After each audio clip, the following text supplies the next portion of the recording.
Do you have an oxidized car, maybe a single stage, or paint that you think maybe the clear coat is completely gone on, or it looks like it's completely gone?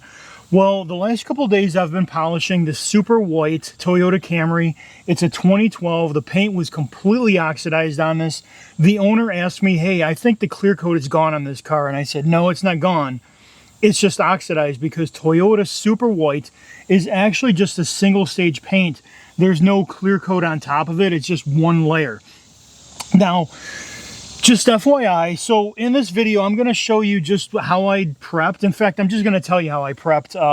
I really did a good wash, okay? I did a high pH wash as like a decon, okay? And then I did an iron remover step with a clay bar. And in fact, you could see in this little clip right here, this photo, just how bad this car was, full of iron. The door itself, it looked like it had orange specks, like the entire door was rusting out. And after the iron remover step, there's no more of that. And then after that, I did a water spot remover, which is not on camera here, but I did a water spot remover, and that removes any remaining minerals on the surface. Now, before I started all that process, it was actually chalky. If you ran your finger across the surface, you got like chalk. If you ran your finger across a chalkboard in the past, that's exactly how this car was. Now, after all that process, now it is just a matte finish. It's just faded. And you could see on this little clip here, if I go back and forth with the inspection light, you can kind of see how it goes on the door that I've already polished. And then I move over to the this section that I'm going to do on camera here. The light just completely disappears. And I'm sorry if there's any flickering in that. That's how LEDs work, especially with like an inspection light, possibly with that camera anyway. Okay, guys, now you might not notice just how bad this panel is, okay? But let me show you a clip of when I did the hood, a test spot on the hood. Now you can clearly see the difference between how oxidized that is and my test spot, basically. So in the test spot, I used a buff and shine pad with the Detail Company Endgame, and then I used a Rupes yellow pad with some CarPro finishing polish. However, in fact, let me show you this right now. So what I found was, so I've been using these buff and shine. In fact, let me explain a little tip given to me by Justin Lobato from Buff and Shine. So on this Toyota Super White paint, because the oxidation, it's single stage, the oxidation causes pads to like clog. Okay, we'll say that real easy, and the paint can really build up in the pores. So he recommended this, the blue, the heavy cut pad that they have. Let me show you there. All right. He recommended their blue heavy cut pad. And why is that? Because the open cell, number one, and because you need to cut all that off. A heavy cut pad, you're going to require less working to get that oxidation off. Now, once I did that, I wound up going with the Rupes pad, and it looked really good. However, okay, the one day I made a mistake, or actually a couple panels in, I made a mistake, and I noticed that this seemed to be getting clogged up. And I noticed that it looked like there was still extra oxidation left that I didn't want to try and touch with this. And so I had my sunglasses on, and I just pulled this off the polisher, and I reached for my next pad, and what did I grab? But I grabbed this. It's a Rupes intermediate pad, which I did not realize that I had grabbed at the time, because with my sunglasses on, they both were blue. Put the polish on, I started it again, and then when I wiped the polish off, I noticed something, and I noticed that it seemed glossier, and I had more correction than I did using these two. Or, there you go. Now, why is that? Well, it's because partly of this pad, these Rupes intermediate pads are absolutely phenomenal, but two, it's because I was using the Detail Company Endgame compound. Hopefully, well, there you go. All right, the Detail Company Endgame compound. Now, what's so special about this Endgame compound? And that's why I'm able to do this as easy as I am, because it's basically, this is a one-step compound. Now, what does that mean? So a one-step usually it allows you to cut and finish with one polish. So in the case of this car, all right, I'm using one polish, and how this works is a one-step polish is you put it on your cutting pad, okay, you cut, and then you can also use it on your finishing pads, okay? Or you can use one pad if you don't have a nasty car like this. You could use one pad and it cuts and finishes basically in one step.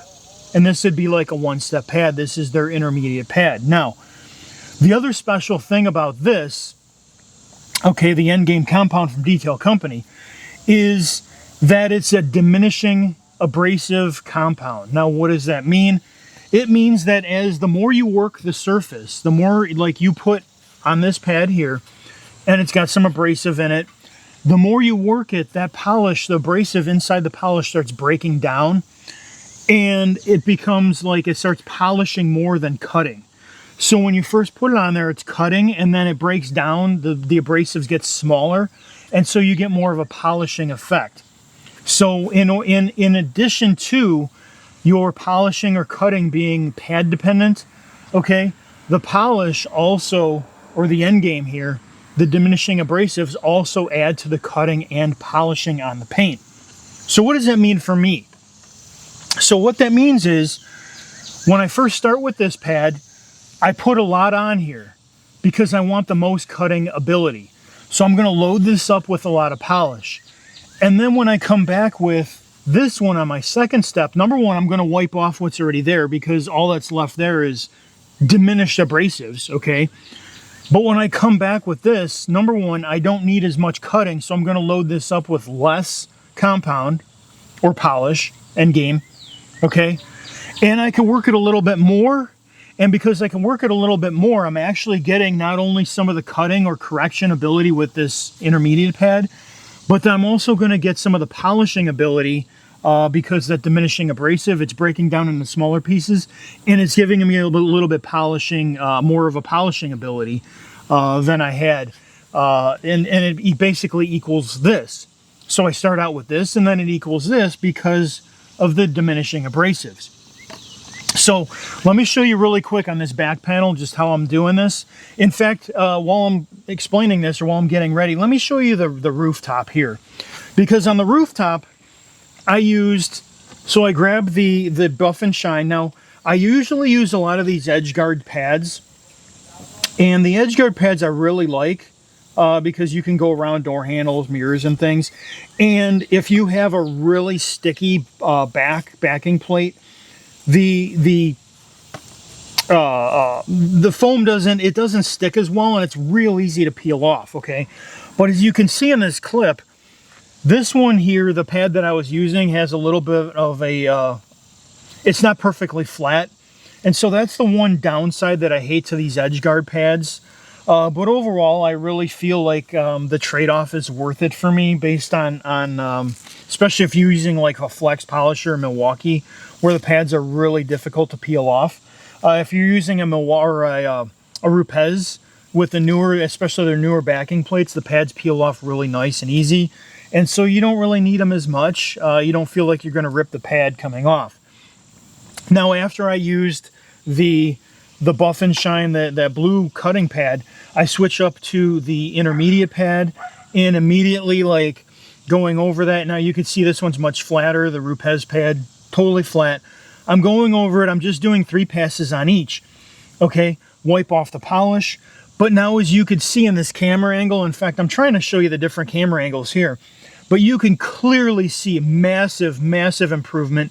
You can almost see a reflection of the polisher, the pads and stuff in the background versus the difference in what the oxidized portion looks like even after I did all that decon work. So that's what we're going for, and that's what you're going to see me do on this the back fender. Okay guys, so now that you've seen my test spot that I've done, and then you've seen me do on the roof in action there, and you've seen how that looks different, let me kind of show you how this polish works. So And I mean, now you're going to go through, just FYI, you're going to go through more of this polish than other polishes, because in other brand polishes where you don't have a diminishing abrasive, once you prime that pad and you keep working, once you need to reload, okay, you just put a little dot extra and you kind of just add to what's already there. However, in a diminishing abrasive polish, if I add a given amount, in fact, let me put this on here now to show you how much I'm going to use. I'm going to use like 3 big, I'm going to make a cross with quite a bit on here. Okay, so I got quite a bit on here. You could see that. Now, normally with a different polish, I would just take and I would just put a little dab like this, maybe a pea-sized dab on there, 4 of them, okay, to reload. But with this, because it's diminishing abrasive, once I reload this, so if I do like this section right here and I want to do this section back here, I'm going to reload it with the exact same amount of stuff, because I need to reload that cutting ability so that I get a consistent result across here. So now the other thing, in fact, let me show you this. As I go across here, I'm only doing maybe 16 to 20 inches. So I'm going to do half this quarter here, and I'm going to do only 3 passes because it is diminishing abrasive. Doing more than 3 passes is not going to yield me any extra results or any extra really cutting ability with this pad. So here we go. Let's go.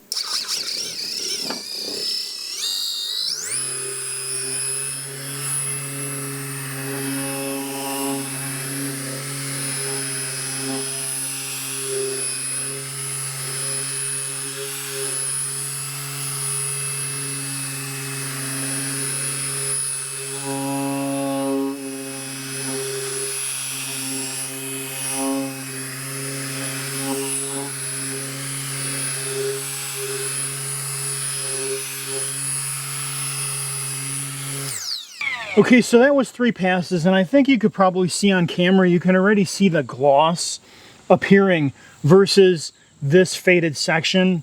And then what I usually like to do, so I just have a thing of panel wipe. It's a cheap product from my local place. I mean, panel wipe is cheap enough, but I can just wipe it off. I wipe off the old, basically used polish, just like that. Okay, and now you can see this gloss here, it's white, versus even this is like a dull, almost gray color. You can clearly see the line. God, I hope you can. Maybe I'll like change the saturation on this, or bump up the contrast, something like that. But there's a clear line here. I wanted to make sure I got the gas door in one step. So now that I've done that, I'm going to switch now to my Rupes pad. So I'm going to put that aside. And I'm going to switch to my intermediate pad. We're going to slap that on here. Okay. And now with this one, I'm actually going to put a little bit less. I'm going to put a little bit less on here. I'm still going to do the cross, but I'm going to put like literally half as much on here. Okay. So you can see the difference there. All right. About half as much as I used. Okay, there you go. As I used on the other one, and it may look like the cross is big, but I definitely put way more on there. All right, so now this has been wiped off. All that old abrasive was wiped off there. Now I'm going to come in and I'm going to do the same thing. I'm just going to wipe this in. Okay, and then I'm going to get going. I'm going to do 3 passes only and then wipe this off, and you'll see the difference.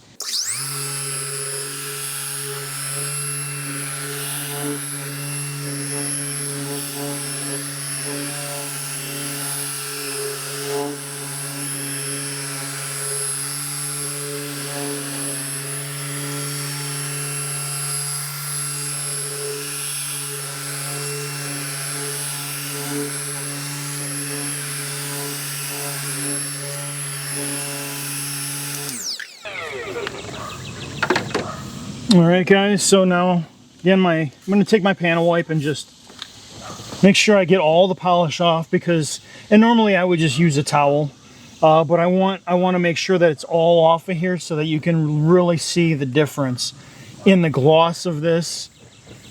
Okay. And there you go. I can see, in fact, let me grab my camera here. Let me grab my phone. Okay, so I went from this. You can really see like there's no like no reflection.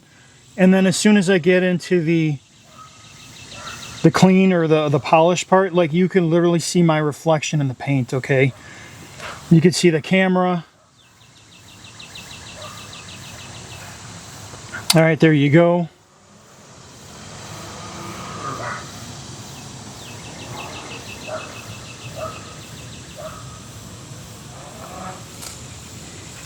And the bad part.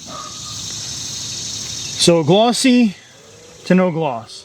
Okay guys, now just to let you know, so on that one, on that test spot there, I used just my 6-inch Rupes polisher. Okay, I also have a Flex. All right, there you go. I have the Flex 8mm. This is the forced rotation polisher.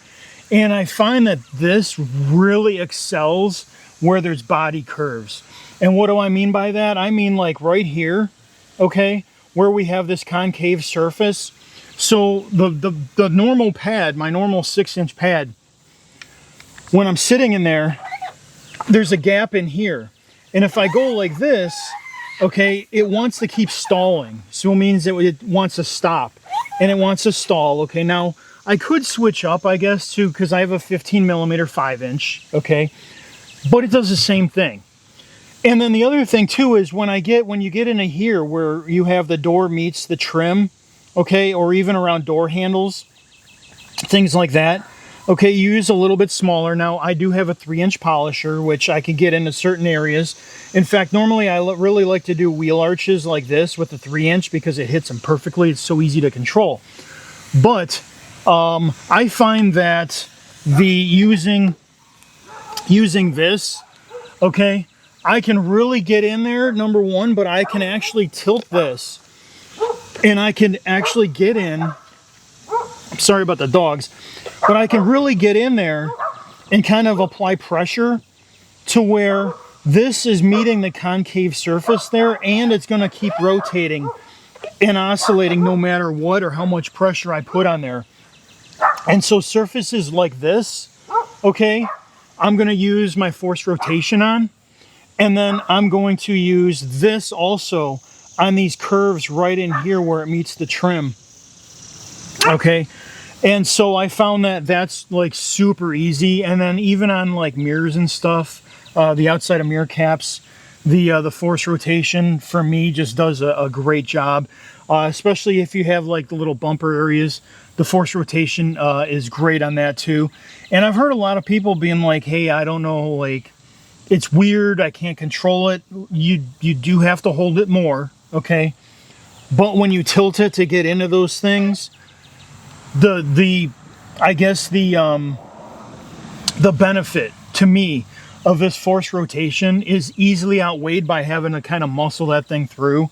I can get it done in this in like 30 seconds flat, and it's just so nice. So I just want to mention that because I've been using the 5-inch force rotation in areas like this, the 6-inch on the flat spots, and yeah, I mean, that's basically it, guys. So anyway, so here you go, a nice shiny car, went from oxidized to glossy, just like that. It's a 2-step. I mean, if you're going to pay somebody to do this, you would expect to pay probably $1,000 to $1,500, you know, if you apply a ceramic coating afterwards.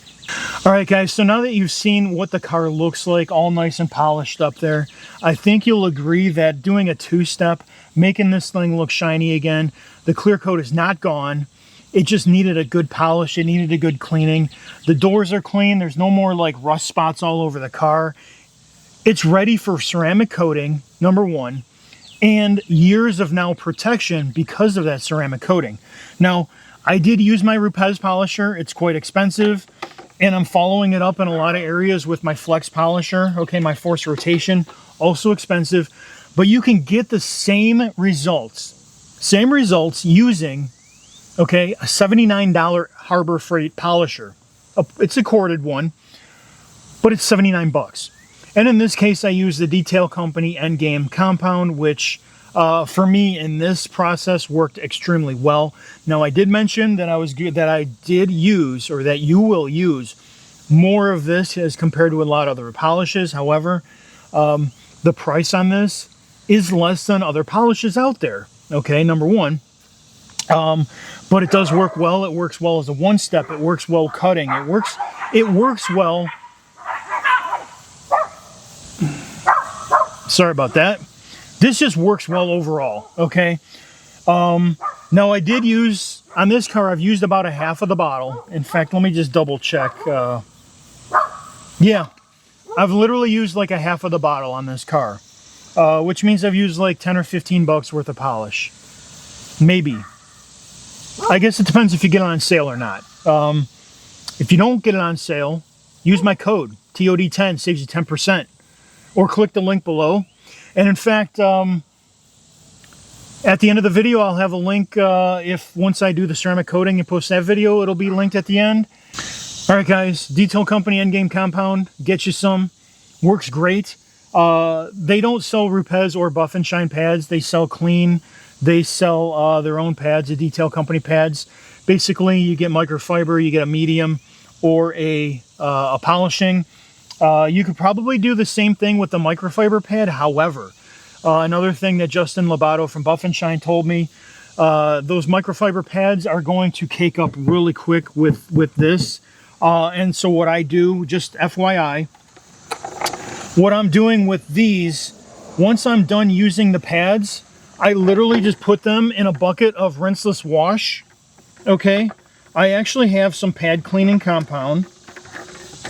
So let me drop this back in here. There we go.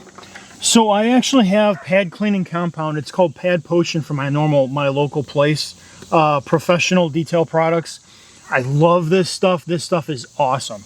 So what I will do is when I take a pad and I get done using it, I just take this, and this has been sitting in here a little while, but I will just spray a couple sprays on there, okay, and it starts to immediately soak in, break down that polish, and then I literally just, excuse me, I literally just throw that in the bucket of rinseless wash, and then when I use up all my pads, when I get home, I just take them out of here, I throw them in the washing machine with an ounce of microfiber detergent, and just hit the wash with an extra rinse cycle.